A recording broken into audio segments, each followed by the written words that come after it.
आता है your money. आप आ सकते हैं योर मनी। सबसे पहले आपको बता देते हैं तरीका, व्हाट्सएप, ईमेल या फिर सोशल मीडिया प्लेटफॉर्म्स के थ्रू आप कनेक्ट कर सकते हैं। 7045220000 ये हमारा व्हाट्सएप नंबर है। इसके अलावा yourmoney@nw18.com पर आप अपनी ईमेल आईडी हमें भेज दीजिए। #AskAwaz योर मनी लिखकर आप सोशल मीडिया पर जाकर अपने क्वेरीज पोस्ट कर सकते हैं। तो ये हैं तमाम तरीके इस शो में शामिल होने के। आज आपके सभी क्वेश्चंस को आंसर करने के लिए हमारे साथ मिस्टर विरल भट्ट मौजूद हैं और विरल से हम क्वेरीज पर तो राय लेंगे ही, लेकिन उससे पहले विरल एक चीज आपसे समझना चाहेंगे। हम हर रोज योर मनी में पोर्टफोलियोज की बात करते हैं, टारगेट्स की बात करते हैं। कितना जरूरी होता है इन्वेस्टमेंट शुरू करने से पहले अपने गोल को, अपने टारगेट को डिफाइन करना, और टारगेट बेसिकली डिफाइन करते वक्त किन बातों का ख्याल रखना चाहिए, क्या तरीका होना चाहिए टारगेट डिफाइन करने का? नमस्ते दीपाली, आपने शो में बुलाया, थैंक यू। डेफिनेटली, यानी इन्वेस्टमेंट्स में जनरली ऐसा देखा गया है दीपाली के लोग कोई टारगेट नहीं रखते हैं। यानी मुझे कहाँ पे जाना है और किस तरह से पहुंचना है, बहुत सारी चीजें कंफ्यूजन होती है। तो बेसिकली मैं हमेशा कहता हूँ कि आप कोई भी इन्वेस्टमेंट करिए तो आपका जो गोल होता है, आपको गोल निश्चित करना बहुत ही जरूरी है। और गोल कैसा होना चाहिए? इट शुड बी स्मार्ट, एक स्पेसिफिक, मेजरेबल, अचीवेबल, रियलिस्टिक और टाइमली। जनरली कैसा है कि अगर आप देखिए तो फाइनेंशियल गोल्स में आपको कहाँ पे जाना है वो एक इंपॉर्टेंट है। यानी आपको किसके वजह से आप वो इन्वेस्टमेंट कर रहे हो, निवेश कर रहे हो। बच्चों की शादी के लिए, बच्चों के एजुकेशन के लिए, या रिटायरमेंट के लिए, या मैंने कुछ लोन लेके रखी है उसके लिए। जो भी आप इन्वेस्टमेंट कर रहे हो उसके लिए आपका गोल निश्चित होना चाहिए और वो गोल के हिसाब से आपको आपका निवेश शुरुआत करनी चाहिए।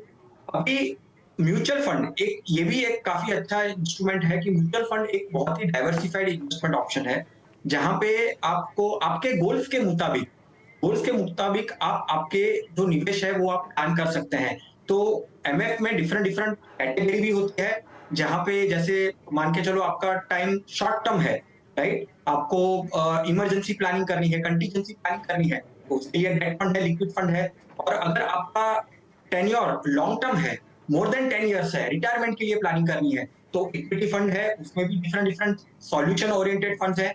तो मेनली सबसे इंपॉर्टेंट आपका गोल निश्चित होना चाहिए, आपको पता होना चाहिए कि आपको किस दिशा में जाना है और कब तक पहुंचना है, राइट। इसके लिए स्मार्ट गोल्स, स्मार्ट स्ट्रेटेजी आपको यूज करनी चाहिए और वो स्मार्ट स्ट्रेटेजी आपको म्यूचुअल फंड से काफी अच्छी तरीके से आप कर सकते हैं। ओके, चलिए, तो आपको बताए हैं विरल ने क्या तरीका होना चाहिए, उसी के हिसाब से आप आगे बढ़िए। अब फटाफट से सवालों करते हैं शामिल। सुरेश जैन हमारे साथ मौजूद हैं फोन लाइन पर। सुरेश जी, गुड इवनिंग, बताइए सवाल। Good evening Deepali. Hello, good evening, पूछिए क्वेश्चन अपना। Hello hello hello, good evening. Hello, आपको आवाज आ रही है सुरेश जी? आपकी ऑडियो हम तक आ रही है, प्लीज अपना सवाल पूछिए। सुरेश जैन का सवाल आया ना। हेलो हेलो, चलिए, लगता है इनको ऑडियो जा नहीं रही है। इनकी ऑडियो हालांकि हम सुन पा रहे हैं, लेकिन मैं इनका सवाल ले लेती हूँ बिना देरी किए।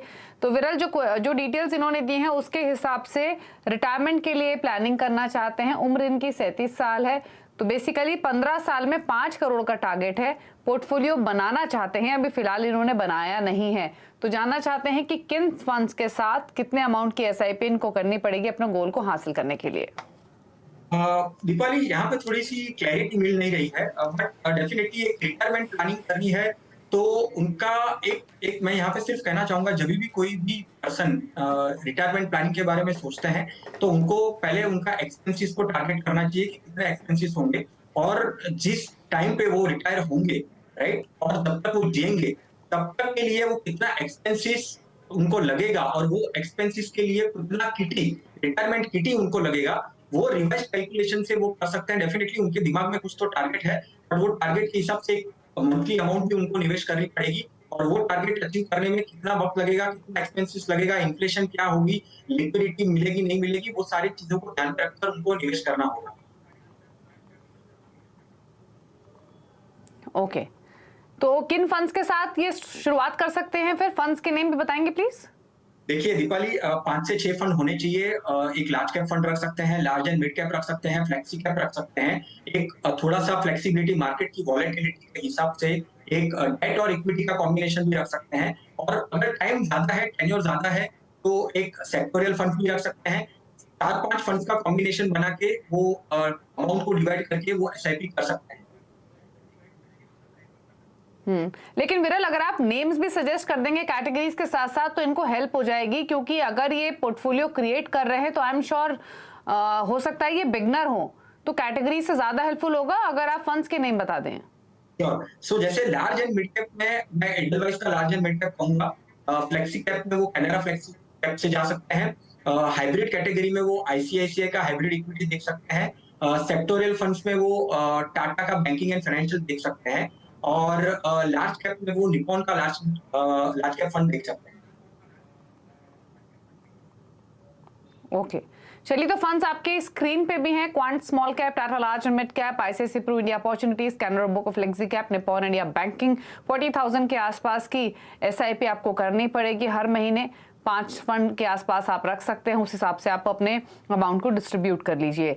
संजय हमारे साथ अब मौजूद है। संजय नमस्कार, बताइए क्या सवाल है आपका। नमस्ते मैम।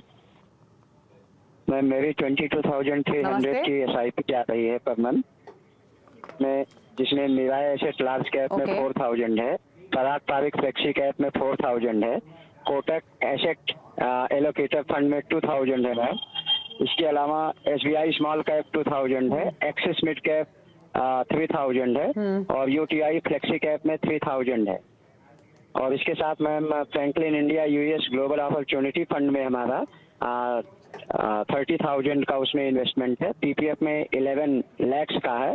एनपीएस होल्डर हूँ तो जिसमें हमारा पर मंथ 24,000 जाता है उसमें मैम, और टोटल अभी तक एलोकेशन 31 लाख हो गया है।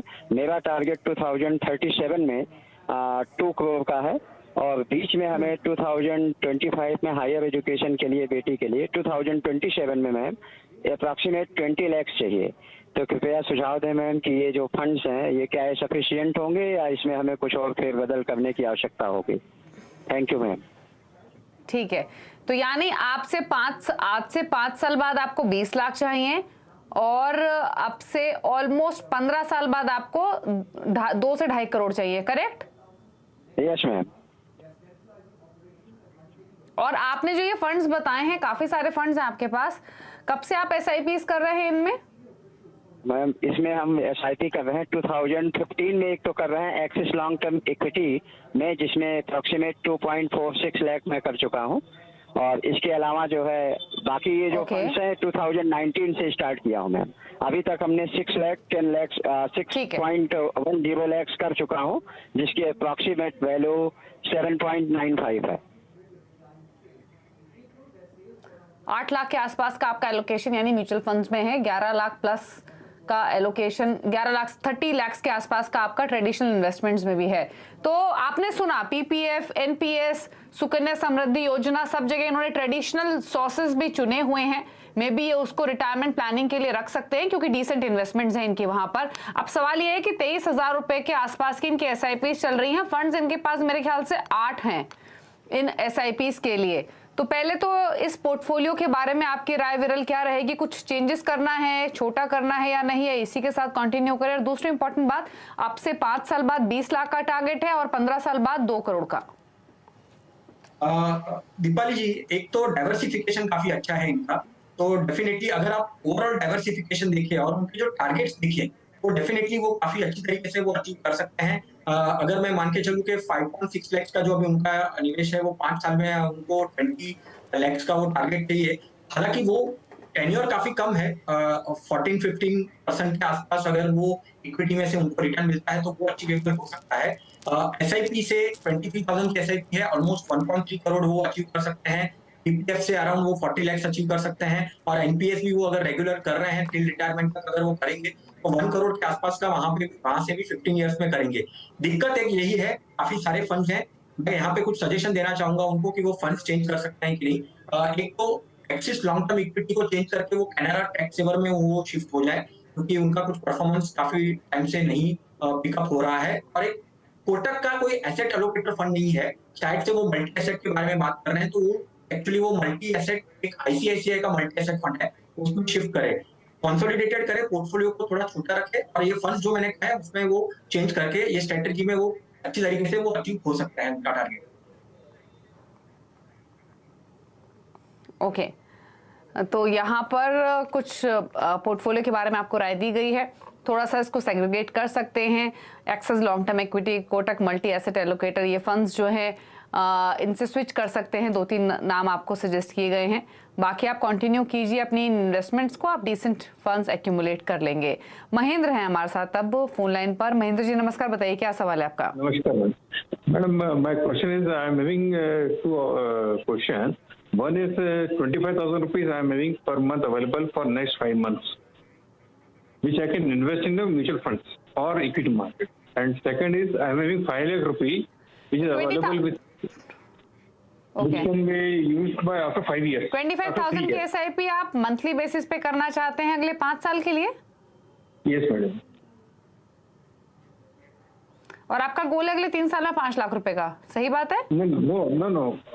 The 5 lakh rupees available with me, which is today available, which I can invest for 3 years, which I don't require in 3 years immediately. Which funds are required after 3 years. Okay, 5 lakh rupees available with तो me. इनके पास कुछ lump sum amount? Yes. Okay. Lump 5 lakh is available. Which I require after 3 और years. कितने time के बाद आपको कुछ funds चाहिए? For 3 years. अभी कुछ रिक्वायरमेंट नहीं हुआ, इमीडिएट तो कुछ नहीं है। ओके, तो आप उसको भी इन्वेस्ट करना चाहते हैं, तो 5 लाख का लमसम है, 25,000 की SIP करना चाहते हैं ये, और जानना चाहते हैं कि SIP किन फंड्स में करें अगले 5 इयर्स के लिए, प्लस जो ये लमसम अमाउंट है इसको 3 साल के लिए कहाँ लगा सकते हैं? लमसम के लिए वो डेफिनेटली मुझे जो जितना समझ में आया, उनकी आवाज थोड़ी सी उनकी दब रही थी, मेरे को मुझे क्लैरिटी नहीं मिली, बट जितनी मुझे क्लैरिटी मिली उसके हिसाब से मुझे लगता है कि उनके लिए म्यूचुअल फंड में हाइब्रिड कैटेगरी जो रहती है वो काफी अच्छी कैटेगरी रहती है, जहाँ पे इक्विटी और डेट का कॉम्बिनेशन होता है। और वो उनके लिए क्यों अच्छी है, क्योंकि जो उनको SWP चाहिए, यानी उनको जो रिक्वायरमेंट आएगी, राइट, वो SWP सिस्टमेटिक विड्रॉवल वो हाइब्रिड फंड से वो कर सकते हैं 3-5 साल के बाद जब भी उनकी रिक्वायरमेंट हो। तो टेन्योर देखने जाए तो डायरेक्ट यानी इक्विटी फंड्स में डालने के लिए थोड़ा सा रिस्की होगा, इसके लिए वो हाइब्रिड कैटेगरी जा सकते हैं। हाइब्रिड कैटेगरी में वो कैनरा रोबेको और ICICI के हाइब्रिड फंड देख सकते हैं, उनके पास दोनों एग्रेसिव और कंजर्वेटिव दोनों कैटेगरी के हैं, जहाँ पे वो 8 से 10% के अनुमान वो सोच सकते हैं मिलने का, तो हाइब्रिड कैटेगरी कर सकते हैं। और वो हाइब्रिड कैटेगरी में जो भी लमसम या तो फिर विड्रॉवल चाहिए, SIP करनी है 3 या 5 साल के पॉइंट ऑफ व्यू से, और वहां से वो फिर विड्रॉवल भी ले सकते हैं। ओके, चलिए, तो ये आपको स्ट्रैटेजी बताई गई है, उसी के साथ आप आगे बढ़ सकते हैं। रुक रहे इसी के साथ एक ब्रेक के लिए, ब्रेक के उस पर भी कुछ और सवाल हैं हमारे पास, उनको करेंगे शामिल। जल्द वापस आते हैं।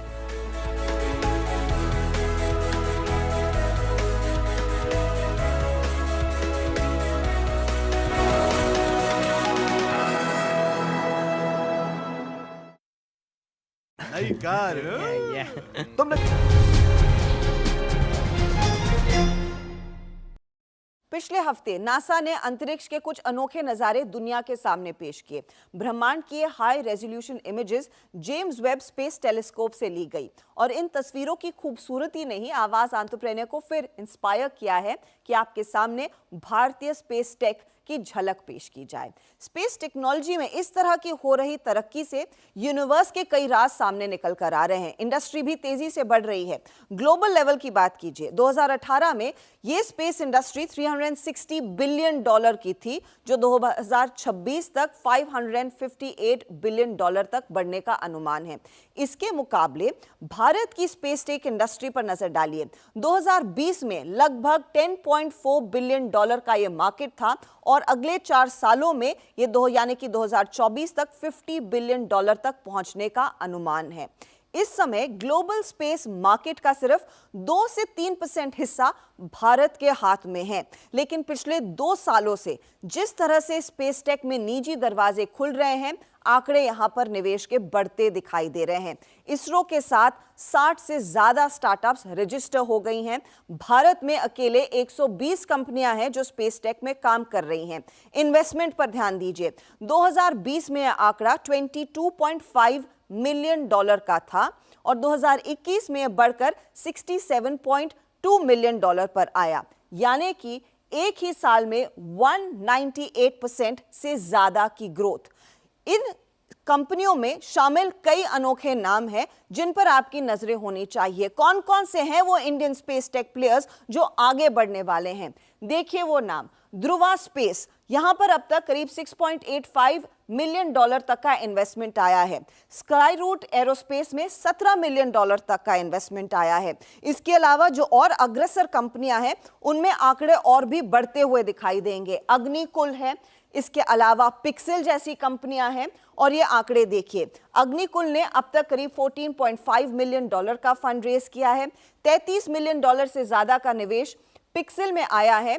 तो यहां पर एक और कंपनी है जिसने अब तक करीब 628,000 डॉलर तक का फंड रेज किया है और वो है एस्ट्रोगेट लैब्स। ये इनफैक्ट कुछ ही कंपनियां हैं जिनके मैंने आपके सामने नाम पेश किए हैं। लिस्ट काफी लंबी है, लेकिन खास बात यह है कि इन कंपनियों की मदद से 2030 तक भारत का जो कमर्शियल स्पेस टेक का मार्केट है वो 77 बिलियन डॉलर तक पहुंचने की उम्मीद है।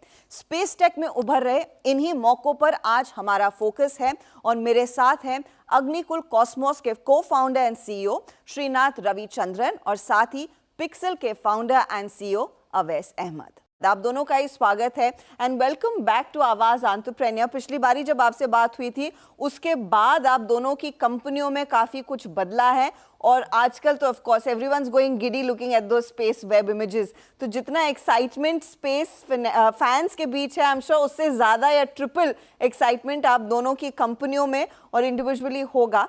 मैं बेसिक से शुरू करना चाहूंगी। श्रीनाथ, आपने एक बड़ी फैसिलिटी इस समय अनवील की है, वहां पर आई एम श्योर प्रोडक्शन भी शुरू हो गया है जो बेसिकली आप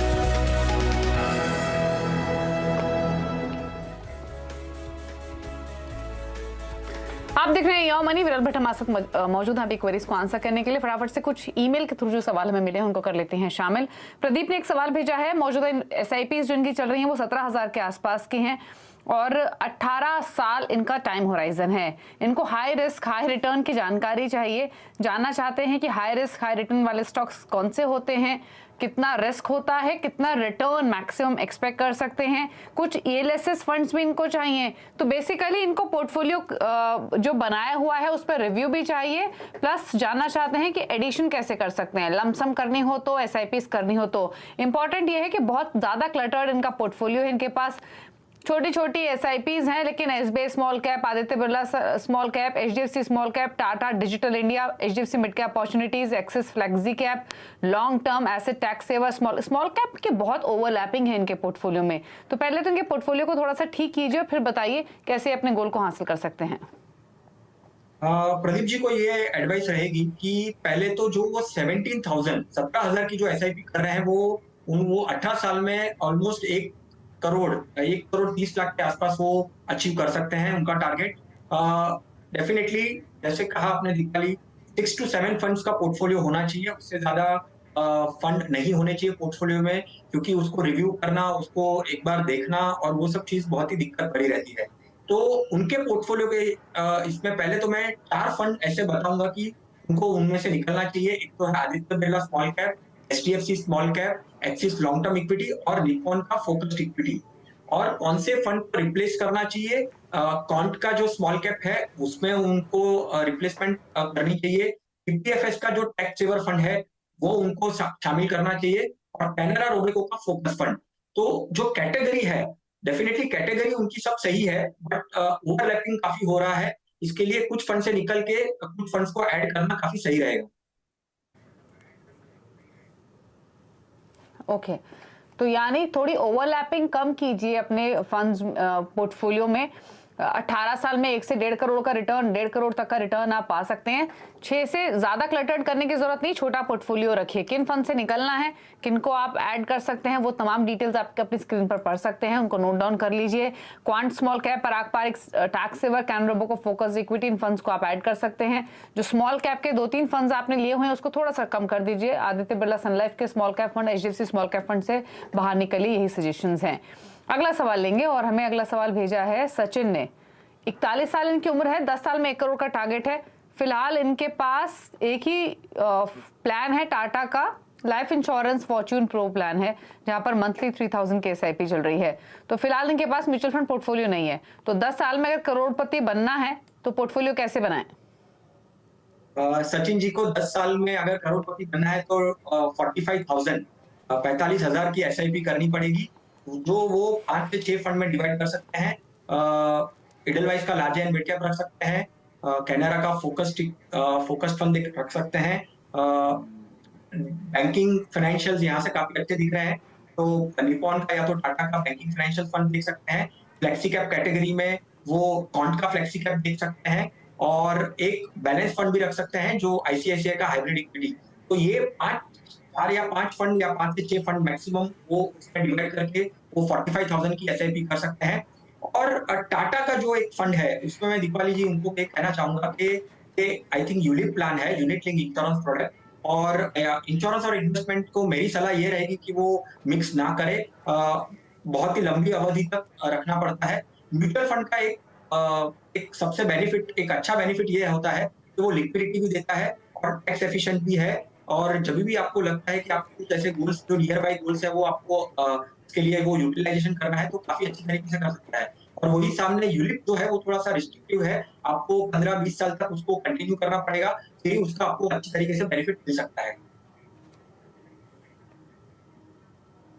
ओके, चलिए, तो आपको आपके पोर्टफोलियो पर भी राय दी गई है और उसी के हिसाब से आप स्ट्रैटेजी बना सकते हैं। लेकिन चलिए फटाफट से कुछ फंड्स के नेम जान लेते हैं विरल से, किन फंड्स के साथ वो सजेस्ट करेंगे हमारे उन व्यूअर्स को जो पोर्टफोलियो क्रिएट करना चाहते हैं, स्पेशली बिगनर्स के लिए। तो बताइए विरल, आपकी चॉइसेस क्या हैं?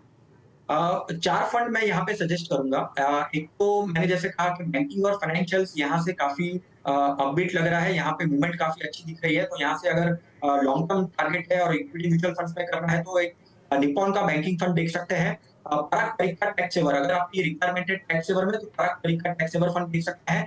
महिंद्रा टॉप 20-50 निवेश योजना, ये एक फंड जो है वो large and mid cap category में आता है, तो देख सकते हैं। और एक कॉन्ट का एक्टिव फंड है जो मल्टी कैप कैटेगरी में आता है। ये 4 फंड्स अभी अगर कोई बिगिनर स्टार्ट करना चाहता है इक्विटी म्यूचुअल फंड्स में, ये 4 फंड के साथ कर सकता है।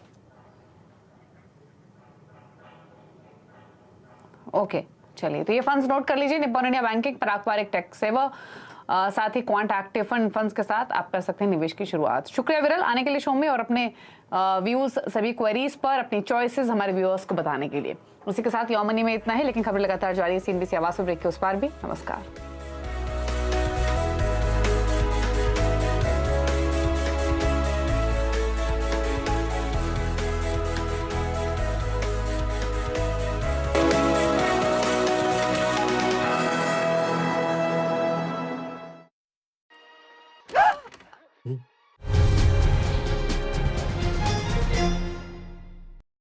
हेलो एंड वेलकम, आप देख रहे हैं CNBC आवाज, मैं हूं हर्षदा सावंत और आप देख रहे हैं आपका पसंदीदा स्टार्टअप शो आवाज एंटरप्रेन्योर, जहां हम बात करते हैं स्टार्टअप इकोसिस्टम के बड़े मुद्दे, ट्रेंड्स और साथ ही नए आइडियाज की। स्टार्टअप की दुनिया में सबसे ज्यादा चर्चा आजकल हो रही है फंडिंग विंटर की, यानी कि ऐसा माहौल जहां फंड जुटाना बेहद मुश्किल हो रहा है। लेकिन इस विंटर में सुनहरी धूप ब्यूटी सेगमेंट में खिली हुई है। पिछले 6 महीनों में जहां पूरी दुनिया मंदी के साए में